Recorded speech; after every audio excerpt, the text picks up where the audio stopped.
everybody, and welcome to Epic Everyday, our weekday podcast for busy, stressed out Christians who don't want to live in that place where they're just surviving and instead want to really thrive. I'm Liz Ferricks, and this is my husband, Evan. Hello there. And we're so glad you guys are here with us today. Yeah, it's Wednesday. Oh, yeah, thanks. Had a moment of like, wait, what? Huh?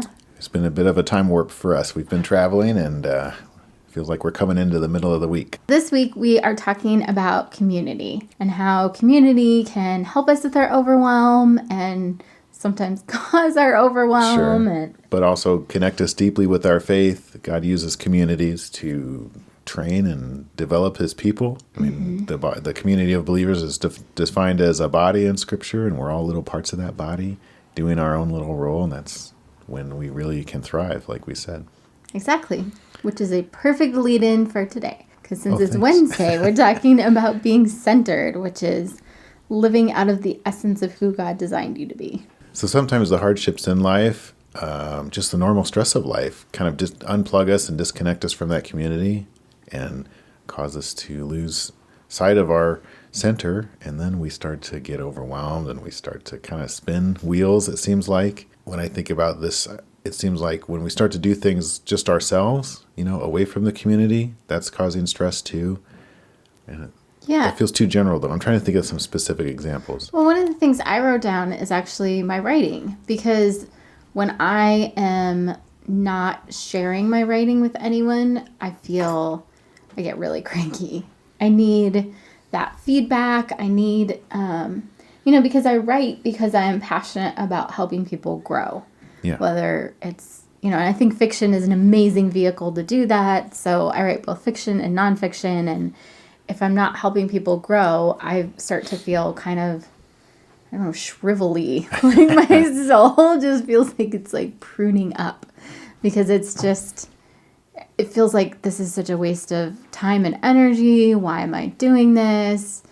But then as soon as I talk to somebody who's like, oh yeah, this thing that you wrote, it really made me think differently or whatever. I'm like, yes, this is what I love. This is what I want to do.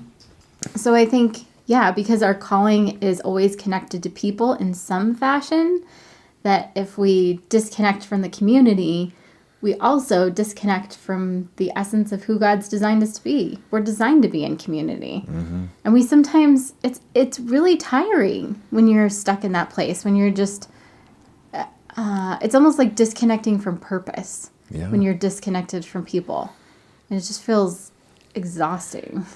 One of the symptoms for me when I notice that this is happening, whether it's, because like the writing is a great example, but so many things in life require more than one person to accomplish and get done and to actually know, kind of have a barometer of how it's going. I think this happens for me when I start to, it feels like doubt to me, but it's doubt about specific stuff. It's like doubt about whether the thing I did is actually important or not, or if, I feel like I'm working in a vacuum. But then it's me doubting, like, well, is this what I'm supposed to be doing after all? That to me is me being not as plugged into the community as I should be. If I'm not sharing my struggles and my victories and my work with my friends, and I'm not processing that stuff, with my job or, with how the podcast is going or our family stuff is going, those things involve other people, but to really, for me to be connected to my center, which is connected with God and his heart, I need to share my heart with people, say like, and this could be as simple as coming home and, you and I, Liz, just talking about how our day went and processing some of that, like that's an important, just kind of decompressed time. And some people I think don't have that. And then they're going to be like alone there. They're going to be unplugged from that little community, and it's going to be really difficult. Well, I think we sometimes get trapped in the stories we tell ourselves, our false perspective that like, oh, this is who I am. We've talked about that with shame stuff. Like, I'm clumsy, I'm lazy, the things that we tell ourselves. And this is another area where we need somebody to smack us upside the head in a loving way. Sure. But just to say, oh yeah, that's totally not true. Yeah. Yeah, I know this is just happening today. We've been thinking about whether we need to sell our car or not, or buy a new one, or try to fix our car because it's having some engine problems. And it's so I was talking to a friend from church about it who sells cars, and even though he didn't give me the answer I wanted, it was like, oh, it's going to be way more expensive than you thought it was going to be to fix, Yeah. and your car's not worth that much if you're going to try to sell it. It's just like, but that relieved me from racking my brain about some factors that I don't know about. Right. And even though it wasn't good news, it was at least information that's new to me. And it's a new, like, okay, well, and it could add to my prayer life. I could pray more specifically about things. Right. I could hold it with even more open hand, because before it was like, okay, are we gonna, or I had just had made up things like, we can sell our car for this much money and go buy something, and that evidently was not true. So it's sad to hear, but it's more connects me more with reality, and it involved talking to the right person about Right. the problem, not just trying to imagine up a solution all by myself. Yeah, that's part of getting out of the things that we tell ourselves that aren't necessarily true. Yeah. So the message there is, I ought to be able to just think about this hard enough to figure it out. But that's really breaking me. Like, my center has so much to do with the community around me, and if I'm not involved at that, I'm, like you said, that raisin thing. I think it's a good example of feeling shriveled. You didn't say raisin, but shriveled up. I said prune. Yeah. But it's like your life force is going away and it's not getting replenished. Okay, so what are some of the things we do as a community to reconnect us with our center? Like some of the more functional type stuff that we can do. We talked about talking to friends. You talked about people, reading your work and giving you a little bit of feedback. Like, what are some practical things we can do? Well, I think putting ourselves out there is part of it. And that's really hard. Yes. But being honest about where we're at, what's going on in our hearts and our minds. I mean, we just did that this weekend. Going to a funeral and being like, yep, everybody's sad, and being able to cry with people, and Yeah. just being open and honest and allowing that to show, rather than just being like, I'm sucking it all in. Nobody knows Sure. how I'm feeling. Nobody knows what's going on with me. Yeah, I think that corporate kind of sorrow is connecting us to God's heart, because he doesn't like death any more than we do. Right. Well, and it recenters us in, okay, this is who I am. I loved the sermon at the funeral. I loved thinking about, like, oh yeah, this is, in a lot of ways, the way that I think about it is like, this is death. We hang so tightly onto our lives here. But compared to the life that we have in Jesus, it's pretty much like death. What? We're living in a prison This cell. life? This Yeah. life. Mm-hmm. And we don't even realize it because we don't, we can't realize it because we don't know what comes afterwards. But Yeah. it was a really good reminder that time is limited, And that we don't understand everything. I thought, the pastor made a great point about that too. It's like, we've had these promises about the life after and the new body and heaven, but it's still such a mystery. But we have these promises from the God who keeps his promises. Right. And we put our hope in that.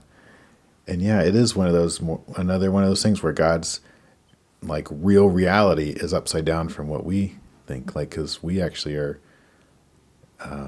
this is, when we go into that new life, we're going to look back on this as some sort of a weird, shadowy life. And that's going to be the more vibrant, real life. Right. Whereas, I think so often in our pop theology, culture, whatever, we tend to think that the spirit world is more wispy and vapory than this actual physical world. But I think it's the other way around. This is kind of the shadow world, and in there is the more vibrant, more alive, more real. Right. And we don't really know what that means, but that's our ultimate destiny. Yeah. And it takes mourning with our community to reconnect with God's truth about what death is about. Right. So, and I think, being open and honest with people, because if I don't say to somebody, oh, I'm really stressed out about my writing, or if I don't take the time to actually share it with somebody, I can't get feedback on it. So there's an element of putting yourself out there.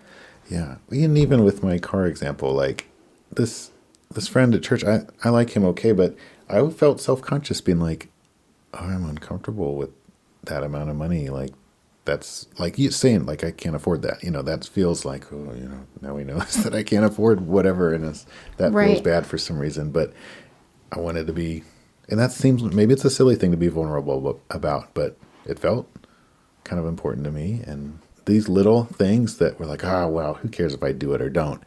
That's actually Right. really important. And it takes those practicing on that little stuff is going to make the bigger stuff either more successful or not. Like if we don't Right. practice the little stuff, how are we going to do the big stuff? And obviously, as always, we're not recommending that you practice with, try it with people and see if they're a safe person to continue practicing with. Because Sure. if they're not, don't practice with them. We love you guys and we're praying for you. Thanks to everybody that's been listening to the show and sharing the show. We really appreciate it. If you have found this podcast helpful, please do continue to share the show. 1% improvement.